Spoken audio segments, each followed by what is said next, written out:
क्या मैं अपना रेजिग्नेशन दे दूं? तुमने ये कैसे सोच लिया कि रिचा के वापस आते ही मैं उसे जॉब पर रख लूंगी? मैं किसी किस्म का धोखा बर्दाश्त नहीं कर सकती। रिचा ने किसी किस्म का धोखा नहीं दिया मिसेस सेठ। तुम उसकी भोली भाली सूरत पर मत जाना। वैसे अब क्या वर्जन है उसका? कोई वर्जन नहीं Mrs Seth. Richa has been molested. वो बहुत बुरी तरह से टूट गई है। टूटते वो हैं जिनमें कोई कमजोरी होती है। हमने अपनी हर मंजिल तय की है बिना टूटे। दुख का भी वैसे ही सामना किया है जैसे सुख का। आप बहुत महान है मिसेस सेठ, लेकिन सबके साथ ऐसा नहीं होता। खैर, कह देना रिचा शोरी से कि उसके आने वाली जिंदगी के लिए हमने उसे बेस्ट विशेस भेजे हैं, और ये भी कह देना कि हम उसके बिना भी उतने ही कामयाब और खुश हैं जितना कि उसके आने से पहले, बल्कि कुछ ज्यादा ही खुश। रिचा के आने की खुशी में। Thank you. Good. Riya, mom the Hello, pastries are बेटा। Damn tasty. Hello Ritu, pastries बाद में। ये आप क्यों ले आए? क्यों मेरी लड़कियों को बिगाड़ रहे हैं आप? पता चला रोटी इन्हें सख्त लगने लगी है, नरम पेस्ट्रीज की आदत जो पड़ गई है। आप मत खाइए। आप जानती हैं कितनी परेशानी में थी आप? क्या हम थोड़ा सा सेलिब्रेट भी नहीं कर सकते? क्यों? बिल्कुल कर सकते। अगर आप एक कप कॉफी पिला दें तो मजा आ जाएगा। ठीक है, जरूर। चल।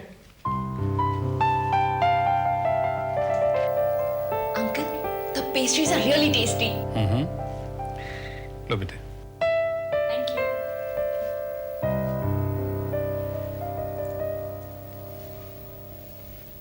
अंकल, मैं आपसे एक कन्फेशन करूं? अंकल, आप राहुल के डैडी हैं, इसलिए आई ऑलवेज हेटेड यू, लेकिन अब आई लाइक यू। आप नहीं आते हैं तो अच्छा नहीं लगता है अंकल। मैंने कभी अपने पापा को तो नहीं देखा, लेकिन लगता है कि वो बिल्कुल आपकी तरह थे, आप जैसे। नहीं बेटा, तुम्हारे पापा मुझसे भी अच्छे थे। अंडे, ब्रेड, फ्रूट्स, सब राहुल बाबा का नाश्ता तैयार। राहुल बाबा नाश्ता तैयार। रघु दादा, डैड कहाँ गए? वो तो काफी देर हुई निकल गए, और कुछ बताकर गए नहीं। सर ये जूस। यहाँ रख दो और अब जाओ। जी बात अच्छे। Stop it Rahul, please don't interfere, it's his life. मैं उनकी लाइफ में दखल अंदाजी नहीं कर रहा, मैं तो सिर्फ जानने की कोशिश। Why am I explaining it to myself?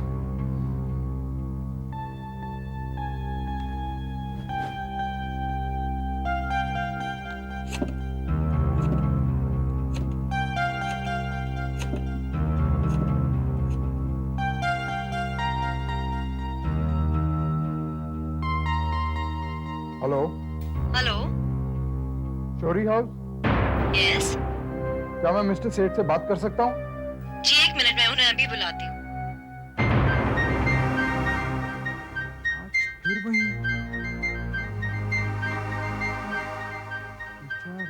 रिया, क्या संबंध हो सकता है डैड का उन लोगों के साथ? इन्हें हमारे घर में इनका गिल्ट फील लाता है या कोई और बात है? मुझे गलत मत समझना, लेकिन इतने बड़े बड़े डॉक्टर से कंसल्टेशन, हमारी घर की प्रॉब्लम्स को सॉल्व करना, इतना सब क्यों कर रहे हैं? Is he a contemporary Santa Claus? अरे तू बहुत बिटर हो गई है बेटा। क्या आप सपने हकीकत में बदला करेंगे? अरे एक इंसान दूसरे इंसान की मदद कर रहा है, इसमें कैसा स्वार्थ? पता नहीं क्या ढूंढ रही है तू। अगर आपकी इसमें खुशी है तो मुझे कोई एतराज नहीं है मामा, लेकिन इंसान पर विश्वास करने को तो मत कहिए।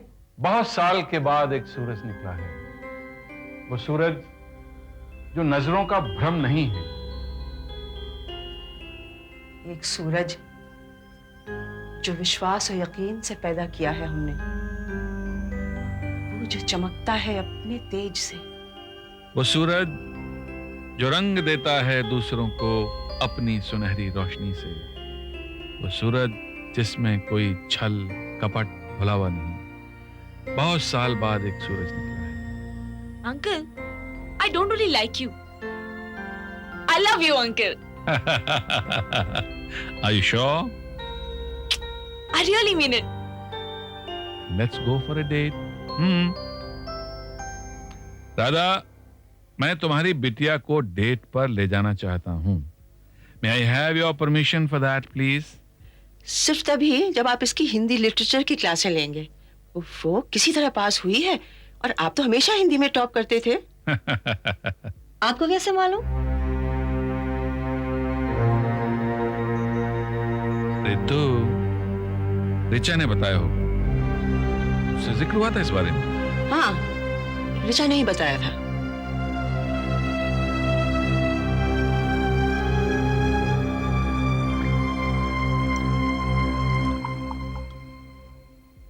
मुझे रिचा में कोई दिलचस्पी हो ना हो, मैं ये मौका हाथ से नहीं जाने दूंगी। कुमार का नकाब उतारना है मुझे और निकिता को घर वापस लाना है। बस यही एक कमी है जो बहुत खलती है। बाकी तो सारी दुनिया मेरी मुट्ठी में है। यही एक बाजी मार गया कुमार शर्मा। अब मैं निकिता को साबित कर दूंगी कि असल में कुमार शर्मा क्या है। मिसेस सेठ, रिचा जी का किडनैप हुआ था और मुझे नहीं लगता कि इसमें कुमार साहब का कोई हाथ है। नहीं है तो फिर उसे ये प्रोजेक्ट मिला कैसे? किसी ने रिचा जी से अपनी पुरानी दुश्मनी निकाली है। वो कब तक ठीक हो जाएगी? कुछ कह नहीं सकते। डॉक्टर्स कहते हैं कि पता नहीं, हो सकता है साल भर भी लग जाए। उसे क्या हुआ, कैसे हुआ, उसने किसी को बताया तो नहीं? Good, very good. अगर वो कुछ दिन और चुप रहेगी तो मेरा काम हो जाएगा। Thank you Richa Shorey, thank you very much.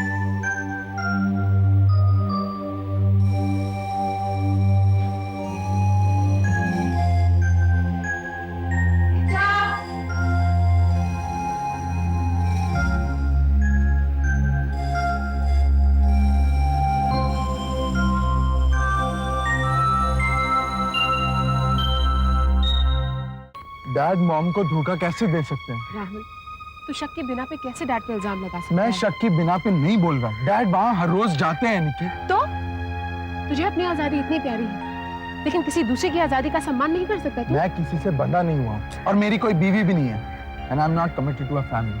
जहाँ तक मेरा सवाल है, I think Dad deserves the best.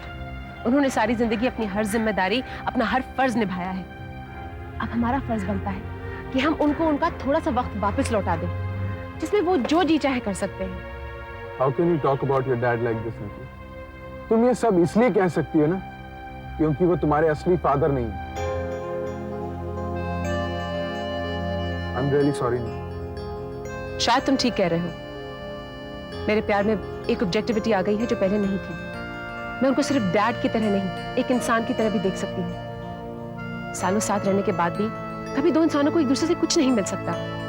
Mom ने डैड को करोड़पति बनाया है।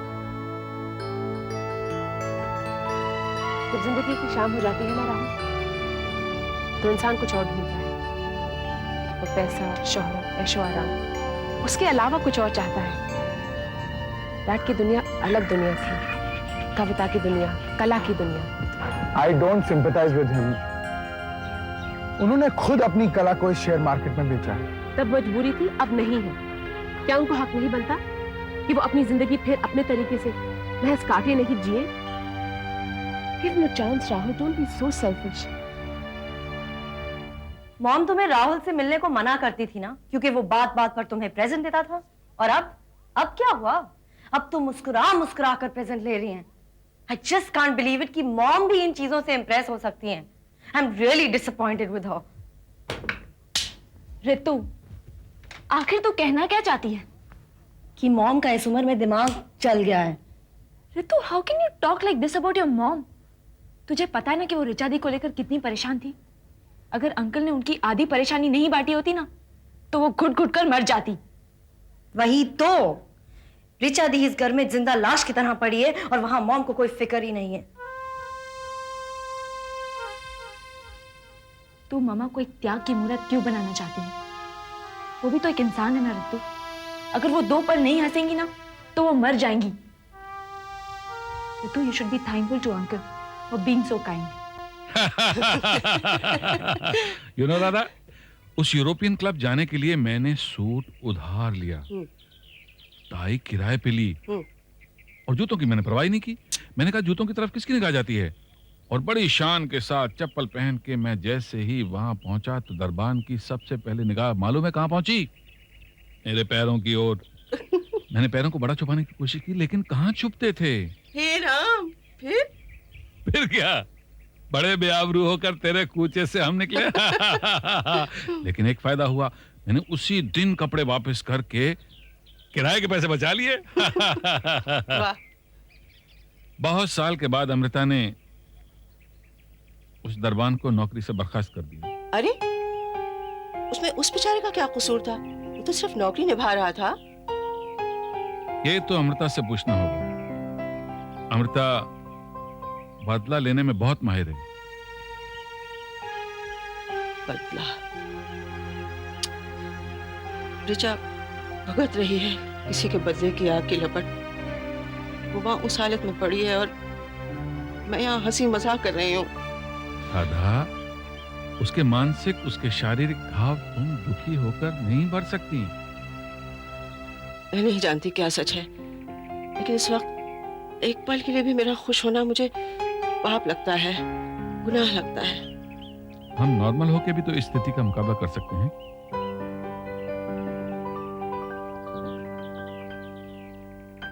तुम कोई नॉर्मल घटना नहीं हो। नहीं, मैं अपने आप को इतनी छूट नहीं दे सकती। मैं इतना जानता हूँ कि मैं अपनी माँ को दुखी नहीं देख सकता। वो ये हार बर्दाश्त नहीं कर पाएंगी। I know what to do. मैं उन्हें सब बता दूंगा। नहीं राहुल। हाँ, कम से कम वो धोखे में तो नहीं रहेंगी और ये किस्सा यहीं खत्म हो जाएगा। तुम अपने आप को समझते क्या हो? तुम कौन होते हो उनकी जिंदगी में कुछ तय करने वाले? भगवान जाने सच्चाई क्या है। सच्चाई मैं जानता हूँ। I will never forgive him for this. देखो राहुल, तुम मामा को कुछ नहीं बताओगे। मैं भी जानती हूँ वो ये बात बर्दाश्त नहीं कर पाएंगी। सच तो ये है, मैं भी उन्हें दुखी नहीं देखना चाहती, ये जानते हुए भी कि उन्होंने पापा की जिंदगी को नरक बनाया है। I know she loves him in her own way. एक सच बताऊं उत्तम, कहीं ना कहीं अच्छा ही है कि ऋचा उस हादसे के बारे में कुछ बता नहीं रही। उस हादसे की विभत्सता को मैंने अपनी कल्पना में कुछ हल्का सा कर लिया है। जिस दिन ऋचा सच बोलेगी, उस दिन पता नहीं क्या होगा। राधा, तुम सब सह जाओगी, मैं अच्छी तरह जानता हूं। तुमने मुझसे बिछड़ना सह लिया, मेरी बेवफाई सह ली, तो ये भी सह जाओगी। लेकिन मैं अब तुम्हारे साथ हूं। तुम्हारा साथ? उस पर भी क्या एक बहुत बड़ा प्रश्न चिन्ह नहीं लगा? मैं तुम्हारा और तुम्हारे घर वालों का भला चाहता हूं और कुछ नहीं। ये तुम जानते हो, मैं जानती हूँ। अगर वो लोग, क्या बाकी लोग इस बात को समझ पाएंगे? मुझे दुनिया की कोई परवाह नहीं है। लेकिन मुझे है। ऋचा के साथ जो अन्याय हुआ है, उसके लिए समाज उसे बख्शेगा नहीं। ये सिलसिला लंबा चलेगा। जो गलती ऋचा ने नहीं की, उसकी कीमत हम सबको चुकानी पड़ेगी। ये तुम्हारा डर बोल रहा है राधा। ये 3 जवान लड़कियों की माँ का तजुर्बा बोल रहा है। मैं तुम्हारी दोस्ती की कामना भी नहीं कर सकती।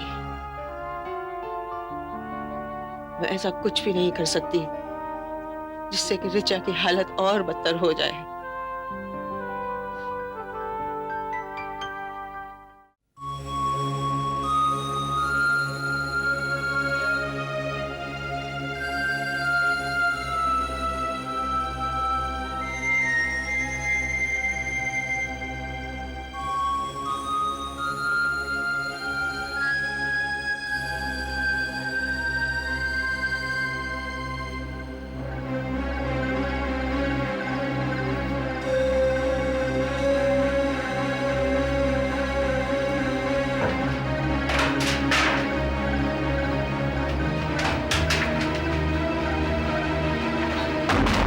ऋचा ने अपने दिमाग की हर खिड़की, हर दरवाजे बंद कर दिए। करण, ऐसे में डॉक्टर क्या कर सकता है? But we have to do something. कोई तो ऐसा तरीका होगा जो ऋचा को इस स्थिति से बाहर निकाल सके। या तो वो खुद कोशिश करे या तो फिर उसकी जिंदगी में ऐसा कुछ घटे जो उसके सारे बांध तोड़ दे। मैं उसे इस शहर से बाहर लेकर जाऊं? Karan, the rape has left her immune to all emotions. जहां तक मैं समझता हूं, उसकी जिंदगी में दोबारा कुछ ऐसी घटना है जो उसको झंझोड़ के रखती है। Karan, why don't you understand? She needs to be shaken up. उसका रोना या हंसना बहुत जरूरी है। डॉक्टर, कुछ ऐसा जो रिचा हमेशा से चाहती थी, अगर पूरा हो जाए तो कुछ हो सकता है क्या? We can try, Karan. Doctor, I love her and I can't give her up. Please, कुछ ऐसा जो उसे नॉर्मल बना सके. Please, tell me. Don't get excited. तुम अगर इस तरह से उत्तेजित हो गए ना, तो ठंडे दिमाग से कैसे सोच पाओगे? करण, हर इंसान का दिमाग अलग होता है. There's no set formula to it.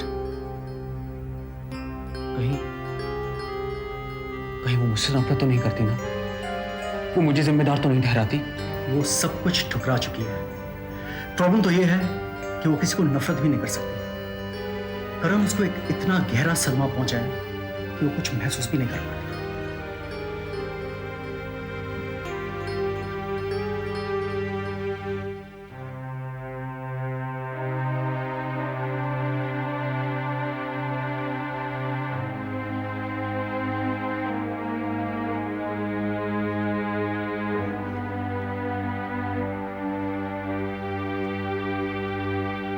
अच्छा बेटे,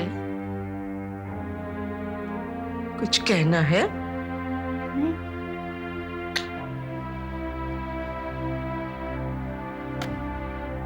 बेटे कुछ तो बोल.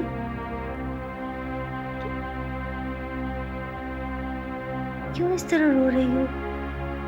कुछ हुआ? नहीं, कुछ भी नहीं हुआ. इसीलिए पूछ रही हो बेटे, तू चुप क्यों है? चुप नहीं, मैं चुप नहीं हूँ.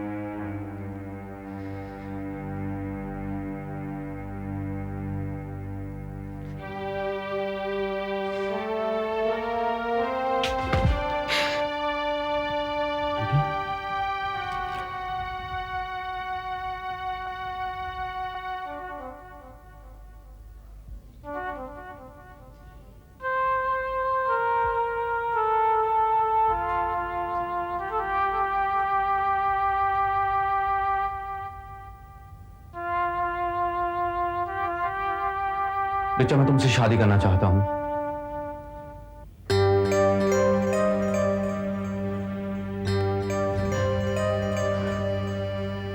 क्या? हाँ आंटी, मैं रिचा से शादी करना चाहता हूं. कब? बहुत जल्द. बस आप तैयारी शुरू कर दीजिए. रिचा, रिचा, सुना तूने? रिचा, तुम्हें कोई ऑब्जेक्शन तो नहीं ना?